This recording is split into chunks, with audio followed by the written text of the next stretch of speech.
Salut les amis, on se retrouve en plein cœur du Gers, dans le bois d'Aguin, et on va parler aujourd'hui dans cet épisode de vieilles forêts. En quoi cela consiste une vieille forêt? À quoi ça sert en fait les vieilles forêts? Pourquoi les conserver? Pourquoi les protéger? On en parle tout de suite avec Nicolas Gouix. Venez avec moi.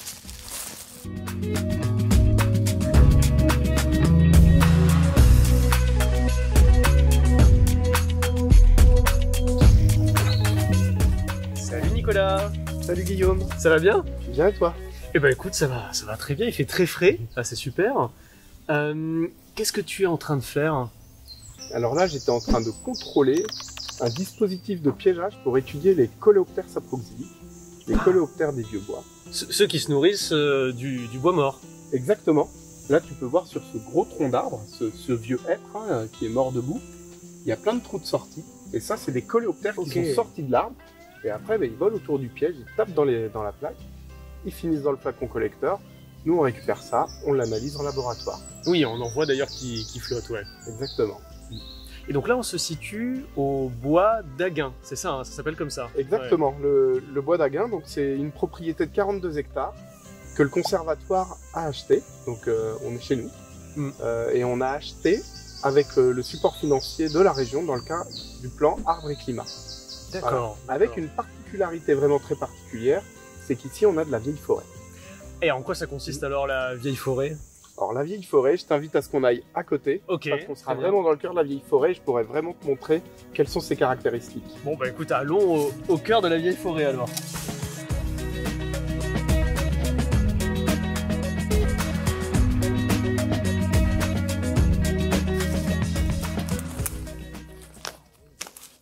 Voilà, alors là, voilà, ça y est, on arrive dans le cœur du patch de vieille forêt du site. Ouais.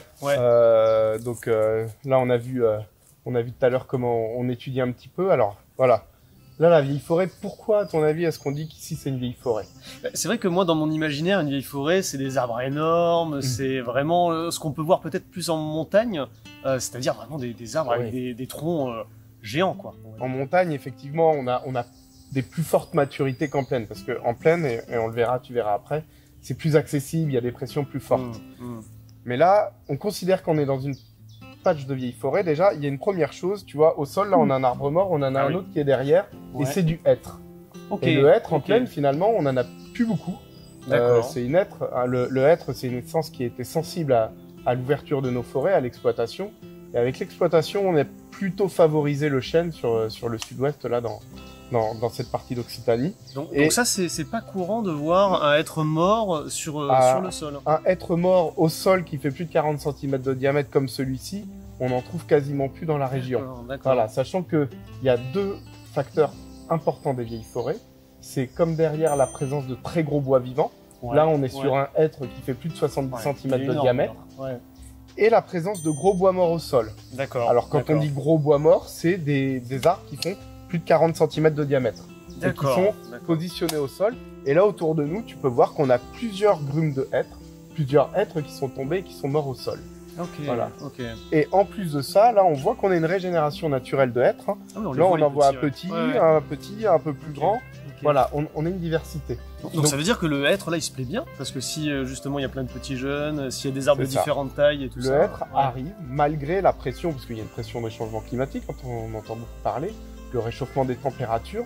Là, en fait, sur ce petit patch de vieille forêt, là, il fait frais, tu vois. Cette structure préservée nous permet de garder un microclimat favorable aussi. C'est ça qui est extrêmement important. Alors que pourtant, il fait chaud à l'extérieur. Là, il fait chaud à l'extérieur. Donc là, on a beaucoup de bois, de gros bois vivants. On a pas mal de bois morts au sol. Et ça, c'est les critères importants pour pouvoir dire on est dans une vieille forêt.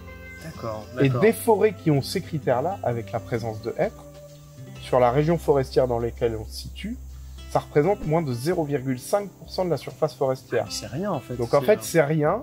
C'est limité à des petits patchs qui font 1, 2, 3. Les plus gros font peut-être pas loin de 10 hectares, mais jamais beaucoup plus. Donc c'est vraiment des tout petits patchs qui restent très accessibles à l'exploitation. Donc ils sont fortement menacés. Parce que là, demain, rien n'empêche un camion de venir. Un exploitant forestier de venir et de couper, et il peut récupérer ce bois. Et pourtant, cépages de vieille forêt, c'est des réservoirs de biodiversité. Bah, déjà, le hêtre, tu vois, qu'on trouve plus autre part, on a des espèces qui sont strictement inféodées au hêtre. Et ça, on les étudie avec le piège. Attrapé avec ton piège. Que je te montrais juste avant. Et puis, on peut voir, sur cette grume, on voit tous ces champignons là qui sont en train de dégrader le bois. Donc voilà, pour nous, c'est vraiment important de pouvoir conserver ces réservoirs de biodiversité et cette structure globale de vieille forêt. Très bien, super. Et après, si tu veux, je peux te montrer, aller voir par contre juste à côté, parce que malheureusement, on a une partie qui a été exploitée. Et ça va te permettre de comprendre un petit peu l'effet. Voilà, on avait cet état, et puis tu vas voir ce qui reste après, une fois qu'on est passé en exploitation. Ah bah écoute, allons voir justement ce qui se passe après. Ouais. Très bien.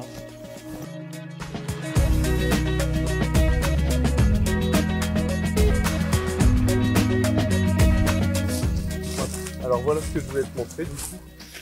C'est que du coup, juste avant, on était dans le petit page de vieille forêt. Et en fait, cette zone-là, elle en faisait partie. D'accord. Et le propriétaire précédent, avant qu'on achète, il a fait une coupe. Et ça illustre bien en fait la pression qu'on va avoir sur ces vieilles forêts au niveau régional, au niveau de la plaine. C'est comme ça un petit peu partout en France aujourd'hui. Elles sont extrêmement rares. On a dit tout à l'heure, c'est vraiment un tout petit pourcentage. Très peu, Et du coup, elles sont soumises à des fortes pressions parce que là, il y a rien qui empêche de venir chercher le bois en fait. Elles sont très accessibles. Donc il y a aucune difficulté pour venir les chercher. Donc là, on va dire que la chance qu'on a, c'est que malgré tout, on n'est pas sur une coupe rase. Donc ils ont quand même gardé. Quand même des arbres. On a parlé des arbres dendro-micro-habitat. Tu vois, il y a quelques gros chênes qui ont été gardés et qui présentent des dendro-micro-habitats. Donc on conserve quand même une capacité d'accueil. Derrière nous, on voit une grosse branche morte. Donc on a un peu de bois mort au sol malgré tout. Des tas de bois morts un peu partout. Qui est resté conservé. Et puis là, à mes pieds, on peut voir un hêtre qui est en train de se régénérer. Donc voilà, on espère que d'ici 50, 60 ans, on ait retrouvé quelque chose qui commence à se rapprocher des attributs qu'on avait à côté sur la vieille forêt en fait. Et moi j'aurais une question sur ça, c'est en fait à quoi ça sert une vieille forêt en gros, quels sont un peu les services que nous rendent ces vieilles forêts? Nos vieilles forêts, elles constituent des réservoirs de biodiversité. Ça c'est établi, toutes nos études le montrent, on a une biodiversité extraordinaire qui est à l'intérieur. La maturité forestière, elle est reconnue maintenant par l'ensemble de la profession forestière comme importante pour maintenir les fonctionnalités écologiques de l'écosystème d'un point de vue global. On pourrait parler du bois mort qui est derrière nous. Donc là, on voit cette grosse pièce de bois mort. Il y a un quart de la biodiversité à peu près qui est inféodée au bois mort. Un quart de la biodiversité. Voilà. Ah ouais, c'est énorme. Dans les forêts les mieux connues, on a 10 000 espèces. Forêt de Fontainebleau, on connaît 10 000 espèces. Et la moitié, un quart d'entre elles sont des espèces saproxyliques, donc dépendantes de bois mort, et la moitié d'entre elles, c'est des coléoptères et des champignons. D'accord. En fait, ce petit être qui pousse, il se nourrit du bois mort qui relâche les éléments nutritifs, et également de l'eau, en fait, qui exactement. vient aussi de ce bois mort. Il profite de tout ça, c'est vraiment la fonctionnalité.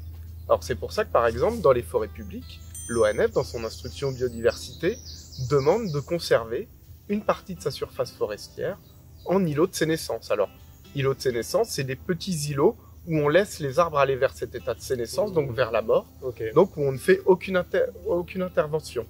Donc dans ces forêts, il y a des petits patchs comme ça, d'îlots de sénescence qui sont maintenus pour maintenir la fonctionnalité.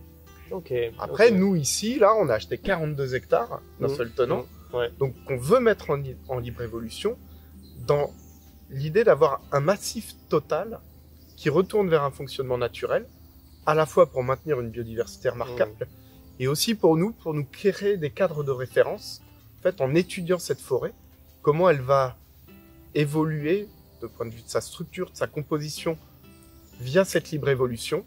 Et bien ça nous permet, avec le croisement avec la biodiversité, après de faire des préconisations de gestion pour aller vers une sylviculture qu'on pourrait qualifier de proche de la nature. Voilà. D'accord. Si on arrive, se base beaucoup plus sur les écosystèmes et les fonctionnalités des écosystèmes. Dans l'idée de garder des milieux forestiers résilients et fonctionnels sur le long terme. D'accord. Parce que la forêt se régénère toute seule si son fonctionnement écologique est dans un bon état. D'accord, très bien. Et je crois, Nicolas, que pour continuer à parler de vieilles forêts, et puis pour terminer un peu cette petite discussion, on va aller dans un autre lieu que tu voulais me montrer, c'est ça? Exactement. Très bien, allez, on y va tout de suite.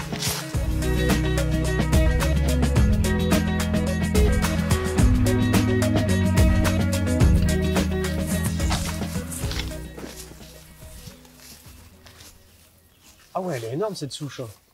Ouais, mais c'est la dernière chose que je voulais te montrer. Et ça illustre un petit peu pourquoi on met en place ces actions de préservation, de conservation. Ah oui, bien sûr. Là, on est sur un arbre, tu vois, et je prends mon compas. Ouais, tu vois, c'est plus grand que mon compas, qui fait 1 mètre de diamètre. Du coup, on peut estimer qu'il était largement au-dessus des 70 cm de diamètre. Je t'ai dit, c'était la catégorie des très gros arbres. Pour les vieilles forêts, justement, un des critères importants. Ouais. Exactement. Ouais. Et donc là, on a perdu un arbre essentiel en support de biodiversité et au niveau de la fonctionnalité de nos milieux. Ouais. Et on n'a pas parlé d'une chose, c'est que les vieilles forêts, il y a un lien avec le changement climatique. Hein, elles sont importantes par rapport à justement tout ce qui se passe autour du climat. Ouais, il y a nos vieilles forêts, on les considère en fait comme un puits de carbone. Ces très gros arbres, tu vois, ils stockent énormément de carbone et ils le stockent à long terme. Surtout quand on met nos vieilles forêts dans un cycle de libre évolution, ça veut dire que notre arbre, pendant des décennies, des centaines d'années, il va garder son carbone pendant qu'il va être vivant. Puis après, cet arbre, il va mourir. Il tombe au sol, mais là encore, tu as du carbone qui reste dans le bois mort. Puis ce carbone, il s'intègre un petit peu au sol. On en relargue une partie. Mais ça veut dire qu'on maintient tout ce carbone dans l'écosystème forestier pendant très très longtemps. Et oui, bien sûr. Et on sait aujourd'hui que la libre évolution, c'est aussi un moyen de garder le carbone en forêt sur du long terme. Et en ça constitue une stratégie crédible dans le cadre de l'atténuation des changements climatiques. Et c'est pour ça qu'il y a la création de ce fameux label, c'est ça, bas carbone. Avec la fédération, aujourd'hui, on travaille à l'élaboration d'une méthodologie label bas carbone qui va être basée sur la libre évolution pour justement, sur les milieux matures. Le but, c'est pas de promouvoir la libre évolution sur toutes les forêts, parce qu'on a besoin de la ressource en bois, c'est quelque chose d'important, mais sur des milieux forestiers à fort enjeu pour la biodiversité, pour la maturité, pour pouvoir engager ces éléments-là dans la libre évolution. Très bien. Merci beaucoup Nicolas en tout cas pour cette visite du bois d'Aguin, et effectivement on le voit, il faisait très très bon dans ce bois et c'est magnifique. Merci d'avoir suivi cet épisode. Ce qu'il faut se souvenir, c'est que les forêts primaires ont quasiment disparu en Europe. En France, seuls subsistent des milieux avec des caractéristiques originelles proches des forêts primaires. Ce sont des réservoirs de carbone et de biodiversité. Elles protègent la ressource en eau. De plus, ce sont des écosystèmes avec un bon état, résilients face au changement climatique. Leur étude peut nous proposer de nombreuses solutions d'adaptation. En fait, les vieilles forêts, ce sont des laboratoires de la résilience face au changement climatique. Leur conservation et leur protection sont un enjeu majeur identifié par la stratégie régionale pour la biodiversité en Occitanie. N'hésitez pas à vous abonner sur notre chaîne YouTube et on se retrouve très prochainement pour de nouvelles aventures. À très bientôt, ciao ciao!